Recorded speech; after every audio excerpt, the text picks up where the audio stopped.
fotógrafo Tom, sua esposa Julia e seus 2 filhos, Cassie e Ben, partiram para uma viagem de iate no Mar do Caribe. Enquanto Tom e Ben estavam ocupados pescando e Cassie estava distraída com seu celular, Julia decidiu nadar. De repente, algo a incomodou. Julia olhou ao redor, mas o mar continuava calmo como sempre. No entanto, ela sentiu uma sensação clara de medo, como se algo grande e perigoso estivesse circulando por perto. Ao mesmo tempo, os instrumentos no iate começaram a agir de forma estranha, mas Tom, distraído com a pescaria, não prestou atenção. Enquanto isso, Julia se sentia pior e eventualmente começou a se afogar. Ela gritou, mas a família não a ouviu. A água parecia empurrá-la para longe do iate. Quando a situação ficou crítica, Tom finalmente ouviu sua voz. Ele correu para o leme e moveu o iate em direção a Julia. Tom mergulhou na água e, com a ajuda das crianças, puxaram Julia para bordo e a reanimaram. Tom ficou bravo, pois ele sempre pedia que avisassem quando fossem nadar. Julia se desculpou e logo o incidente foi esquecido. Além disso, a família tinha um motivo para comemorar. Hoje era o aniversário de 13 anos de Ben. Tom acendeu as velas do bolo e todos parabenizaram Ben, que recebeu presentes enquanto Cassie tirava uma foto do grupo. Nesse momento, o namorado de Cassie ligou para ela. Ele perguntou sobre o mergulho, mas de repente uma forte tempestade começou do outro lado da linha. Cassie ficou preocupada, mas o namorado a tranquilizou, dizendo que estava seguro. A ligação caiu. Cassie contou aos pais sobre a tempestade em terra firme, mas então todos sentiram sacudidas e correram para o convés. Eles viram enormes carcaças de baleias emergindo ao redor do iate. Tom explicou que às vezes as baleias se desorientam durante tempestades, mas esses animais estavam empurrando o iate, ameaçando a segurança deles. Tom mergulhou na água e logo voltou a bordo ferido. Ele cortou-se na hélice enquanto tentava entender o que estava acontecendo. Julia costurou o corte no ombro do marido e ele explicou que os eixos do iate pareciam estar tortos, provavelmente devido ao golpe de uma cauda. Agora era improvável que conseguissem navegar.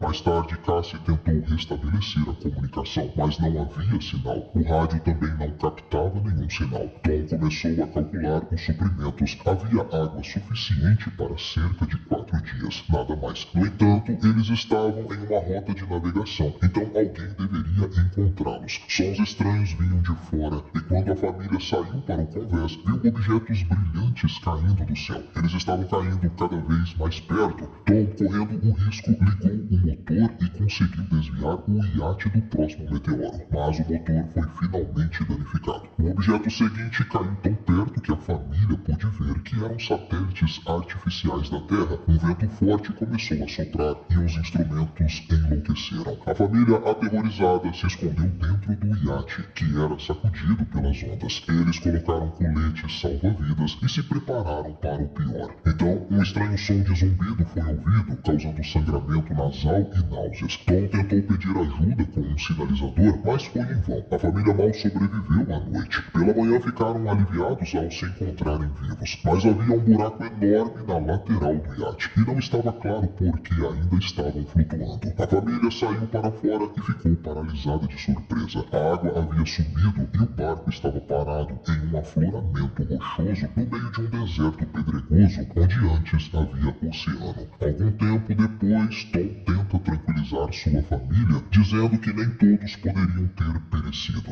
Ele faz algumas medições e percebe que a bússola está errada. O norte não está onde deveria. Isso significa que os polos da Terra se deslocaram. Algo assim já aconteceu no planeta antes, mas faz muito tempo descobre-se que o mar recuou para onde a Terra costumava estar e provavelmente a humanidade pereceu. Cassie não aguenta essa revelação e corre para a cabine pedindo para ficar sozinha. Julia vai conferir os suprimentos restantes, enquanto Ben solta vários balões coloridos no céu, na esperança de que sobreviventes venham em seu auxílio. Enquanto isso, Tom liga o rádio e começa a enviar sinais de socorro. Inesperadamente, ele ouve uma resposta. É de Nuto, o capitão de um pequeno submersível. Eles estavam bem no fundo do mar quando a catástrofe aconteceu, e foi por isso que sobreviveram. No entanto, todos os sistemas de comunicação falharam e esperar por ajuda é inútil. De acordo com seus cálculos, o mar voltará demorar em cerca de uma semana e será brutal. Luto aconselha que eles encontrem um terreno mais alto e permaneçam lá. Julia manda os adolescentes arrumarem suas coisas. Tom pergunta diretamente se o capitão pode salvar seus filhos. Luto explica que o submersível é muito pequeno. Infelizmente, o parceiro de Luto morreu e ele só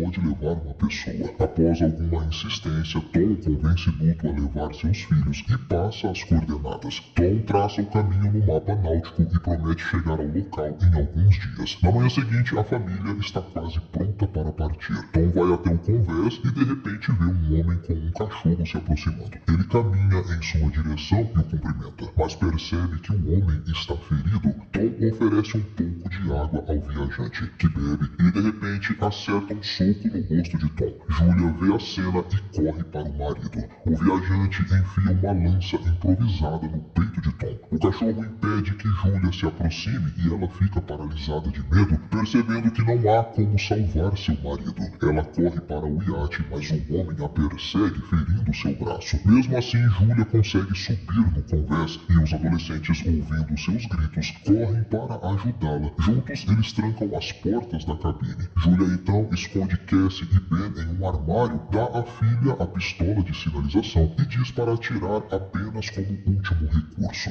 Enquanto isso, o assassino tenta arrombar as portas e eventualmente consegue. Julia se esconde no banheiro e cuida de seu ferimento. O invasor entra e vai direto para a cozinha, pegando um pouco de comida. Está claro que ele está com muita fome. Segurando uma lata de comida, o homem começa a procurar pelo iate, enquanto Julia se arma com uma faca de cozinha. Ele entra na cabine, mas a mulher pula na água, escondendo-se sob o iate. O assassino olha pelo buraco, mas não a vê. No entanto, o cachorro ataca Julia, forçando-a a matá-lo. O homem ouve o grito do animal, sai e encontra o corpo do cachorro. Enquanto isso, Julia sobe de volta ao iate por uma vigia do lado oposto. Ela cai diretamente nas mãos do assassino. Ele a espanca, joga-a em um sofá e agarra sua garganta, com a intenção de estrangulá-la. Cassie vê tudo isso e percebe que é hora de agir. Ela sai do armário e atira no homem. O tiro o empurra para o lado, mas o sinalizador incendeia o iate. Julia ordena que os adolescentes fujam, enquanto ela se esgueira para a cozinha. O assassino, ainda ferido, tenta atacar novamente. Julia o chuta para longe, pega as malas prontas e pula na água, onde Ben encontra o corpo de seu pai. Cassie corre até o cadáver e chora sobre ele. Julia beija seu marido falecido, mas ao ver o assassino pular do iate em chamas, ela pega os adolescentes e foge. O barco explode atrás deles. A família corre pelo deserto pedregoso e logo se refugia em um cânion rochoso, onde há um riacho. No entanto, a água é salgada e imprópria para beber. Cassie compartilha um pouco de água com seu irmão, mas ele se recusa a beber. O garoto se sente culpado, achando que o assassino veio por causa dos balões. Cassie também menciona isso, mas Julia manda ela parar e defende o filho, explicando que ele não teve intenção de causar problemas. Ela diz às crianças para se prepararem, pois uma longa jornada os espera. De repente, ela avista o assassino novamente, ainda implacavelmente seguindo-os. Naquela noite, Ben encontra a carcaça de um tubarão-martelo e tenta cortá-la, mas Julia vê o perseguidor se aproximando e ordena que os adolescentes corram. Logo depois, eles se deparam com um campo de barris de lixo tóxico, que já estiveram submersos, mas Julia insiste que os adolescentes continuem, apesar da ameaça de contaminação, sabendo que o assassino ainda está atrás deles. A família caminha pelo antigo fundo do oceano, passando por pilhas de plástico e outros lixos jogados pelos humanos. Em pouco tempo, Julia percebe que Ben está severamente desidratado e dá a ele as últimas gotas de água. Cassie tem um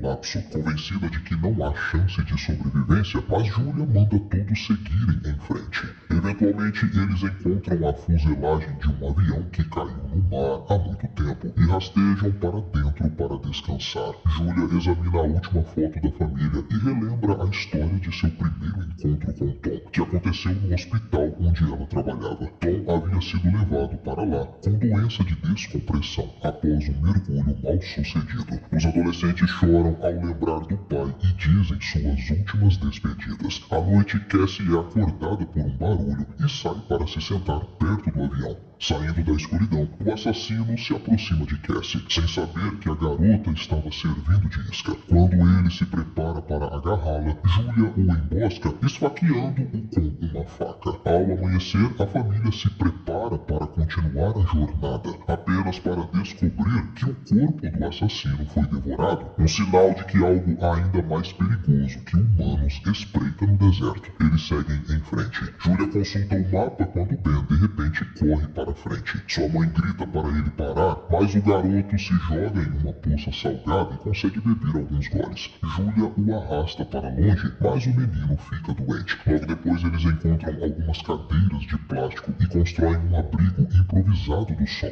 De repente, Julia ouve sons estranhos e sai para investigar. Percebendo um novo perigo, ela acorda os adolescentes e eles começam a correr. Pouco depois avistam um grande navio à distância, cercado por contêineres caídos e algumas pessoas vagando. Julia grita por ajuda, mas as pessoas, vendo milhares de caranguejos gigantes se aproximando, correm para um container e trancam as portas, ignorando seus pedidos de ajuda. Os três sobem em um container, mas os caranguejos conseguem ferir Julia na perna. Mesmo assim, Julia, Cassie e Ben assistem do topo enquanto os caranguejos penetram por uma fenda nas portas, matando todos lá dentro, apesar dos esforços para se defenderem. Julia amarra um lenço em sua perna e desmaia. Na manhã seguinte, ela acorda sozinha, aterrorizada e chama pelos adolescentes, mas logo descobre que os caranguejos foram embora e os adolescentes desceram para procurar comida e armas. Julia cauteriza seu ferimento enquanto Ben examina as armas encontradas. Procurando entre os contêineres, eles encontram uma pequena quantidade de comida e água. No bolso de um dos falecidos, Julia encontra um rádio e entra em contato com o Nuto.